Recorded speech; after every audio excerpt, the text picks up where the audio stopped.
Wishing a very awesome good morning to you all, class 12 students. I hope you people are fine at your home and enjoying your study as usual. It is time to concentrate on the blackboard.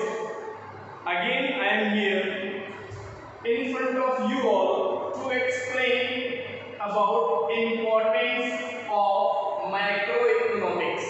Importance of macroeconomics. I am going to explain you in detail. Before I start explanation, I would like to revise our previous lecture, which was lecture number 3rd. Today here, lecture number 4 is going to continue, and the topic is importance of macroeconomics. Importance of macroeconomics. It is a topic of your today.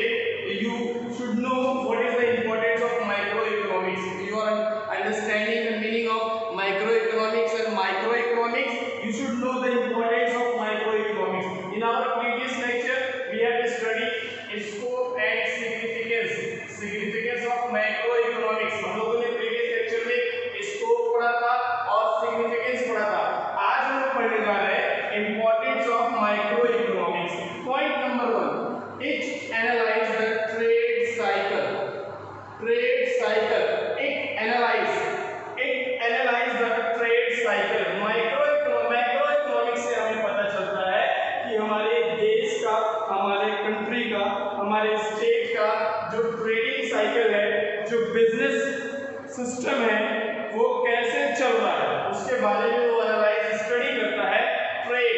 Trade का मतलब buying and selling of goods and services ना, तो ये analyse करता है. Macroeconomic पूरे country का trade analyse करता है, ट्रेडिंग साइकिल को एनालाइज करता है कि कैसे बिजनेस चल रहा है. सेकंड पॉइंट आया to form a economic policy. To form a economic policy. बेटा हमारे देश में, हमारे कंट्री में कौन कौन सी न्यू इकोनॉमिक पॉलिसी फॉर्म करना है, वो क्या करते हैं, इकोनॉमिक मिनिस्टर्स करते हैं, फाइनेंस मिनिस्टर करते हैं, और बड़े बड़े लोग होते हैं जो इकोनॉमिक सिस्टम से इन्वॉल्व होते हैं. वो सारे लोग क्या करके मिलके एक पॉलिसी को, न्यू पॉलिसी फॉर्म करते हैं for the betterment of a business, for the betterment of the country. समझ में आया बेटा? थर्ड पॉइंट आइए, to determine the effect of the inflation and deflation. देखिएगा, इन्फ्लेशन एंड डिफ्लेशन. देखिएगा, टू डिटरमाइन द इफेक्ट मतलब ये क्या करते हैं, मैक्रो इकोनॉमिक डिटरमाइन करता है कि हमारे देश में इन्फ्लेशन का मतलब होता है इंक्रीजिंग, INCR, इंक्रीजिंग. डिफ्लेशन का मतलब होता है डिक्रीजिंग ना, मतलब प्राइस बढ़ रही है कमोडिटी की या घट रही है, वो कौन डिटरमाइन करता है, by the help of micro economy. To determine the effect of inflation and deflation. Inflation का मतलब इंक्रीज करना प्राइस ऑफ कमोडिटी, डिफ्लेशन का मतलब डिक्रीज करना. आज हमारे देश की जो कंडीशन है वो क्या है, लगभग हर प्रोडक्ट की प्राइस क्या है, इंक्रीज कर रही, बढ़ रही है ना, घट नहीं रही है. उसे हम क्या कहते हैं, इंपॉर्टेंस ऑफ इकोनॉमिक कहते हैं. उसे हम माइक्रो इकोनॉमिक्स के जरिए पता चलता है. फोर्थ पॉइंट आया टू रेगुलेट इकोनॉमिक सिस्टम. हमारे इकोनॉमिक सिस्टम को क्या करना, रेगुलेट करना, सही से सिस्टम को मैनेज करना, कंट्रोल करना कि कोई भी डिफिकल्टीज, कोई भी प्रॉब्लम अराइजेस ना हो. इसे हम कहते हैं to regulate the economic system कहते हैं बेटा. अब आया to solve the economic issue. जो भी इकोनॉमिक प्रॉब्लम्स होते हैं, जो भी इकोनॉमिक डिफिकल्टीज होती है, जो भी इकोनॉमिक इशू होते हैं, वो एक माइक्रो इकोनॉमिक के सिस्टम के जरिए उसे सॉर्ट आउट किया जाता है. माइक्रो इकोनॉमिक के सिस्टम के जरिए उसे एंड किया जाता है, उसे फिनिश किया जाता है. इसे हम क्या कहते हैं, इंपॉर्टेंस ऑफ माइक्रो इकोनॉमिक्स कहते हैं. फिर पॉइंट आया, फिर पॉइंट हो गया मेरा 6 पॉइंट आया, last but not least, to check over the proper functioning of country. हमारे देश में इकोनॉमिक सिस्टम का फंक्शन कैसा चल रहा है, हमारे देश में इकोनॉमिक सिस्टम कैसा है, सही चल रहा है, इंक्रीजिंग में है, डिक्रीजिंग में है, कैपिटा इनकम डिक्रीज कर रही है, बढ़ रही है, उसके बारे में प्रॉपर फंक्शनिंग स्टडी करना, वो किसके इकोनॉमिक के अंडर में आता है, वो माइक्रो इकोनॉमिक के अंदर आता है. समझ में आया बेटा? Once again I am going to explain you these 6 points in detail. You have to be carefully listen and look at the blackboard so that you can easily understand what is the importance of microeconomics. Anybody can ask you, or it should become also exam, आपको exam में भी मिल सकता है microeconomics. Now you come listen to me and look at the blackboard. It analyzes the trade of cycle. It means that what the trade is going on in our country, buying and selling of goods and services, it analyzes by the microeconomics only. Second is the form of economic policy. Whatever new policy has been formed in our country, that should be formed under the supervision, under the guidance of microeconomics to form a economic policy. समझ में आया?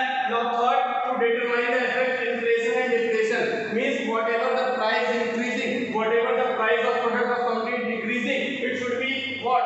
It should be determined by the help of macroeconomics only. Now fourth point, to regulate economic system. What a system is going on, economic system, whatever the system is going on in our country related to macroeconomy, it should be managed and controlled by the help of macroeconomic. Fifth point is to solve the economic issues. Whatever problem arises, whatever issues arises, it should be directly solved and managed and controlled by the macroeconomic system. Next, last but not least, to check over the proper functioning of a country. In our country, what the function of economic is going on, it's a good way or bad way, increasing or decreasing, that should be managed under the importance of macroeconomics. I hope कि सारे points आपको समझ में आ गए होंगे. समझ में आया बेटा? If I am running fast, you can mention in comment. लेकिन आपको समझ में आना चाहिए. मैं तो रन कर जाऊंगा, no matter for that. But the matter is that you should understand one point. Important point is going on. It's a very important point is going on. No matter if you are not understanding, you can write down the notes what I am telling. Importance of microeconomic to analyze the trade of cycle. Second, to form an economic policy. Third, to determine the effect of inflation and deflation. Fourth, to regulate the economic system. Fifth, to solve the economic issue. Sixth, to check over the proper functioning of the country or not. ये सारे आपके क्या है? Importance of macroeconomics है बेटा. समझ में आया? कि once again आपको फिर से explain कर दूँ ये topic. once again explain कर दो. चलिए ठीक है. थर्ड टाइम मैं explain करने जा रहा हूँ. आपको समझ में आना चाहिए. फिर मैं next topic को touch करूँगा next lecture में. समझ में आ रहा?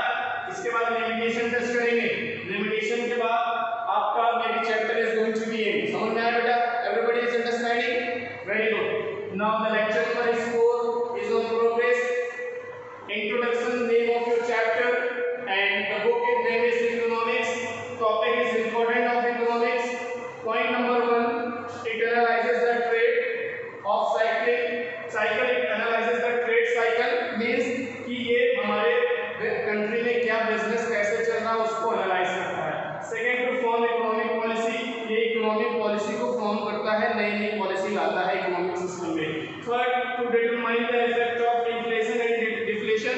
क्या क्या हमारे कंट्री में प्राइस प्रोडक्ट का इंक्रीजिंग हो रहा है, डिक्रीजिंग हो रहा है, उसे क्या करता है वो डिटरमाइन करता है. फोर्थ क्या है बेटा? To regulate economic system. Economic system को मैनेज करना, कंट्रोल करना, कैसे रेगुलेटिंग सिस्टम में इन्वॉल्व करता है. फिफ्थ आया बेटा to solve the economic issues. Economics issue जो है, जो इकोनॉमिक्स प्रॉब्लम्स है, वो सारे प्रॉब्लम्स को सॉर्ट आउट करना, ये भी इंपॉर्टेंस ऑफ माइक्रो इकोनॉमिक्स है. फिफ्थ हो गया. सिक्स हो गया ये to check over the proper functioning of a country. हमारे कंट्री का सारा प्रॉपर फंक्शन चल रहा है कि नहीं चल रहा है, उसे हम क्या कहते हैं? इंपॉर्टेंस ऑफ माइक्रो इकोनॉमिक्स कहते हैं. पांचों पॉइंट 6 पॉइंट आपको समझ में आ गया बेटा? Very good. चलिए, आपको सारे पॉइंट समझ में आ गए? Good. Now listen, micro economics को अब मैं आपको एक छोटा सा इंपॉर्टेंस के बारे में मैं आपको बता देता हूँ. इन्फ्लेशन और डिफ्लेशन क्या होता है वो चीज मैं आपको समझा देता हूँ. आपको बार बार इन्फ्लेशन एंड डिफ्लेशन, ये दो पॉइंट आपको हर जगह मिल रहे हैं पूरे इकोनॉमिक्स में. Inflation and deflation. इन्फ्लेशन का मतलब होता है price of commodity is increases. अब डिफ्लेशन का मतलब होता है price of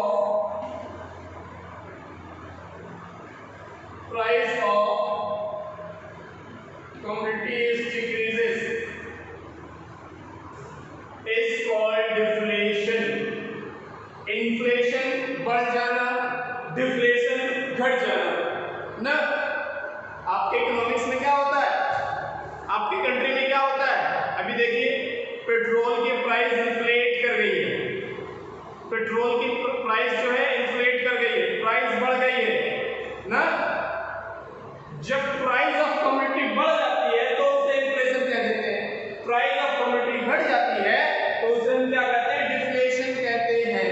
this is study by under the supervision of importance of micro economics. Micro economics समझ में आया? definition of microeconomic study as whole soul is known as a microeconomics. Definition of microeconomic study of particular individual, that is known as a microeconomics. Here the importance of microeconomics is going on. The point is here inflation and deflation. Inflation is increasing in price, deflation is decreasing in price. समझ में आ रहा? Deflation is decreasing in price. दोनों point आपको समझ में आ गया बेटा? दोनों पॉइंट आपको समझ में आ गए? Very good. अब उसी में आपका एक ट्रेडिंग साइकिल था। ट्रेडिंग क्या होता है? ट्रेड का मतलब होता है बेटा buying and selling of goods is called trade. सामान को बेचना, खरीदना, उसे हम क्या कहते हैं? ट्रेड कहते हैं। अब ट्रेड हमारा कैसे एनालाइज होता है? वो एनालाइज होता है पूरे देश का, पूरे होल सोल का वो एनालाइज होता है by the help of analysing the importance of micro economics. कैसे एनालाइज होता है? बाय द हेल्प ऑफ, कैसे एनालाइज होता है? By the help of micro, importance of micro economics के जरिए ये ट्रेडिंग हमारा एनालाइज होता है। समझ में आ गया बेटा? इशू आपने देखा, इकोनॉमिक इशू होता है। इकोनॉमिक इशू क्या होता है? क्या क्या बैरियर्स इकोनॉमिक सिस्टम में आ रहे हैं, क्या क्या प्रॉब्लम्स आ रहे हैं, उसमें हमारा क्या क्या होता है, उसे हम इकोनॉमिक इशू कहते हैं। ये पॉइंट आपको समझ में आया होगा बेटा? कोई भी डिफिकल्टीज, कोई भी प्रॉब्लम्स अगर हुआ होगा तो आप कमेंट में मेंशन करिएगा, मैं आपको पूरा डिटेल में समझा दूंगा, नोट्स आपको दे दूंगा। नेक्स्ट टॉपिक, नेक्स्ट लेक्चर आपको maybe I will start next day in our lecture number 5। आपको समझ में आया होगा, आई होप आपने एंजॉय भी किया होगा। Complete your notes, we will meet in our next lecture. Thank you.